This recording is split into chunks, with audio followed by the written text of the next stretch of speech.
Simhapuri FM బుల్లి కథలు బుజ్జాయి కథలు.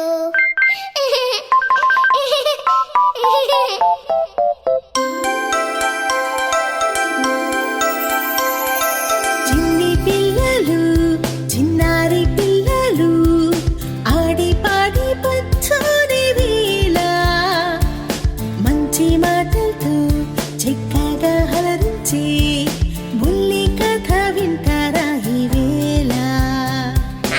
వింటాం సింహపూరి ఎఫ్ఎం బుల్లి కథలు బుజ్జాయి కథలు.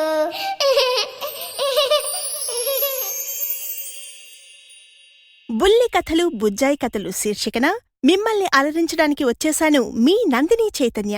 మమ్మీ నేను అయ్యో నువ్వు కూడా చిన్ని తల్లి, మరి నీ పేరు చెప్పు. చింతలి ఏంజల్. మరి కథ విందామా?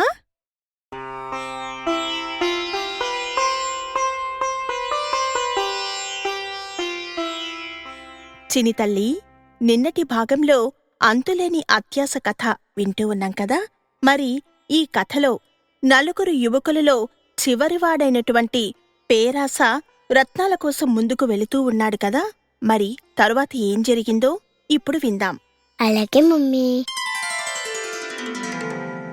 రత్నాల మీది ఆశ చావకపోవడంతో పేరాస ఒక ప్రమాదంలో ఇరుక్కొని ఆ వ్యక్తితో మాట్లాడుతూ వెళ్ళిపోతున్న వ్యక్తిని ఇలా పిలిచి కేకేశాడు. మరి ఏం కేక వేశాడు ఇప్పుడు తెలుసుకుందామా?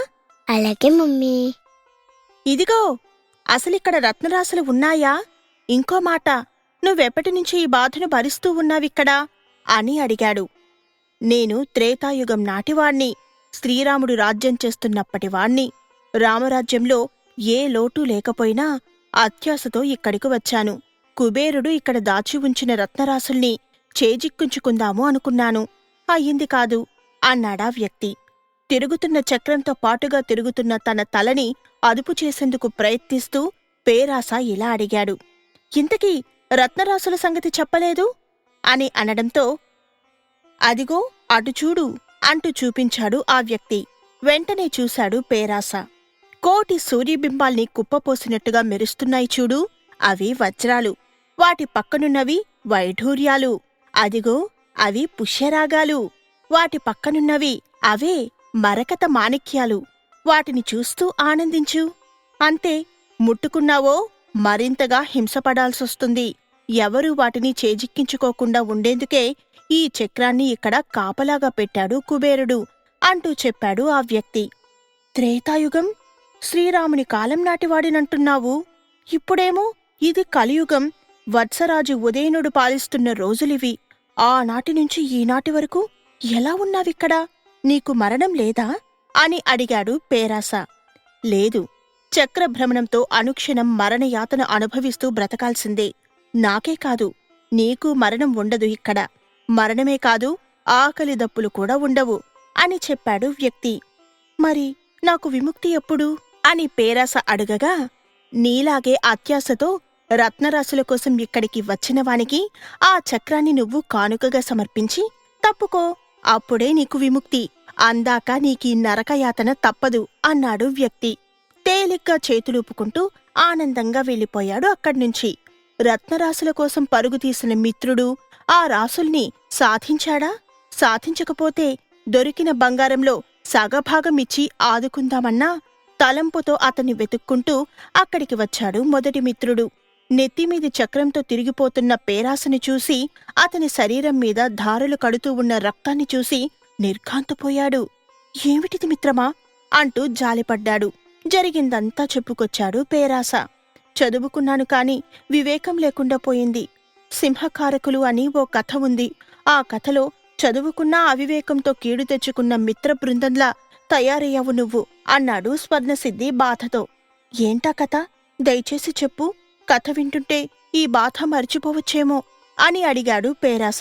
స్వర్ణసిద్ధి కథను చెప్పడం మొదలుపెట్టాడు. అనగనగా ఓ అగ్రహారం. ఆ అగ్రహారంలో మనలాగే నలుగురు మిత్రులు ఉండేవారు.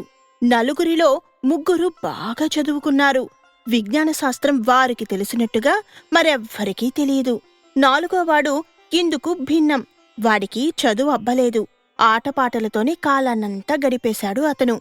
అయితే మంచి లోకజ్ఞానం సంపాదించాడు. ఈ నలుగురు డబ్బు సంపాదించేందుకు దేశాటనకు బయలుదేరారు. తమతో చదువొబ్బనివాడు రావడం చదువుకున్న ముగ్గురిలో మొదటివాడికి నచ్చలేదు.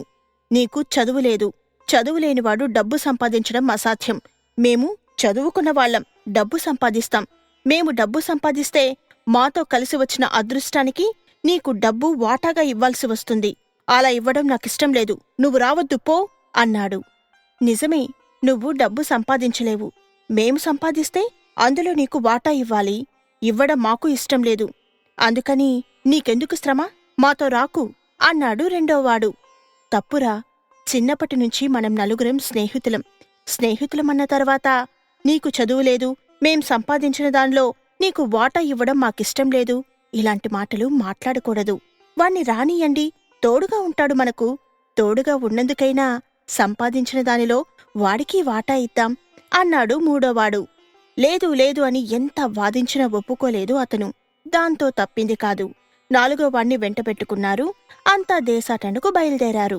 దేశాటనకు బయలుదేరిన నలుగురు మిత్రులకి మార్గమధ్యంలో ఓ అడవి ఎదురైంది. అడవిలో సింహానికి సంబంధించిన ఎముకలు కనిపించాయి. వైజ్ఞానికుల్లో మొదటివాడు ఆ ఎముకల్ని చూస్తూనే సంబరపడి ఇలా అన్నాడు. ఇప్పుడు చూడండి నేనేం చేస్తానో. ఇవి సింహం ఎముకలు కదా, వీటిని ఎంచక్కగా పేర్చి అస్థిపంజరాన్ని తయారు చేస్తాను. పంజరాన్ని చూస్తూనే మీరే అంటారు అచ్చం సింహంలా ఉందని. చెప్పినట్టుగానే అతను అస్థిపంజరాన్ని తయారు చేశాడు. తనేం తక్కువ తినలేదు అన్నట్టుగా రెండోవాడు ఆ అస్థిపంజరానికి రక్తమాంసాలు నింపాడు, చర్మాన్ని తొడిగాడు.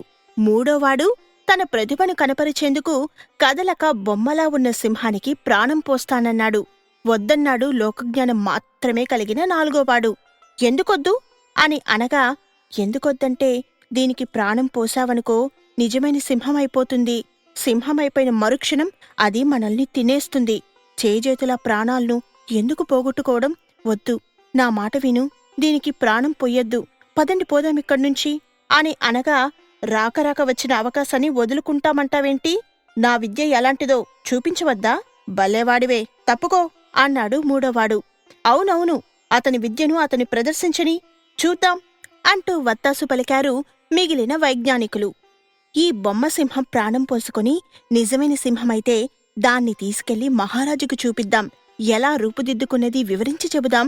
రాజు మెచ్చుకొని బహుమతులిస్తే ఇంకేముంది, పడ్డ కష్టానికి ఫలితం దక్కినట్టే అనుకున్నారు అందరూ. పొయ్యి, ప్రాణం పొయ్యి అని ప్రోత్సహించారు. అప్పుడు లోకజ్ఞాని మధ్యలో కల్పించుకొని, ఆగండి, నేను ఆ చెట్టెక్కి కూర్చుంటాను, అప్పుడు ప్రాణం పొయ్యండి, అందాక ఆగండి అన్నాడు. గబగబా చెట్టెక్కి కూర్చున్నాడు అతను. పీరికివాడు అంటూ నవ్వుకున్నారు మిగిలిన వైజ్ఞానికులు. మూడోవాడు తన ప్రతిభనంతా రంగరించాడు. బొమ్మ సింహానికి ప్రాణం పోశాడు. అంతే, సింహం ఒక్కసారి జూలు విదిల్చింది, పెద్దగా గర్జించింది. తమ పైకి వస్తున్న సింహాన్ని చూసి భయంతో పరుగందుకున్నారు వైజ్ఞానికులు. వారి వెంటపడింది సింహం, ముగ్గురిని చంపి తినేసింది అంటూ కథ ముగించాడు. నెత్తిమీది చక్రాన్ని అదుపు చేసుకునేందుకు ప్రయత్నిస్తూనే పేరాస ఇలా అన్నాడు. ఈ కథ చెప్పి నన్ను చదువుకున్న మూర్ఖునిగా, బుద్ధిహీనుడిగా జమకట్టావు కదా. అయినా నేను దీనికేం బాధపడను. కాని ఒక విషయం తెలుసుకో మిత్రమా, దేనికైనా దైవం అనుకూలించాలి. దైవం అనుకూలిస్తేనే బుద్ధి వికసిస్తుంది.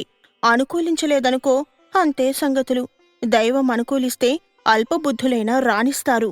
అనుకూలించకపోతే బుద్ధిశాలులు కూడా భంగపడతారు. దీనికి సంబంధించి 2 చేపల కథ ఒకటుంది, చెబుతాను విను అంటూ కథ చెప్పడం మొదలెట్టాడు. మమ్మీ, అయితే ఆ కథని ఇప్పుడు చెప్తావా? ఇప్పుడు కాదు గాని ఇవాళ సమయం అయిపోయింది కాబట్టి ఆ 2 చేపల కథను రేపటి భాగంలో విందాం. ఓకే? అలాగే మమ్మీ. గుడ్ నైట్ చింతల్లి. Okay mummy, good night.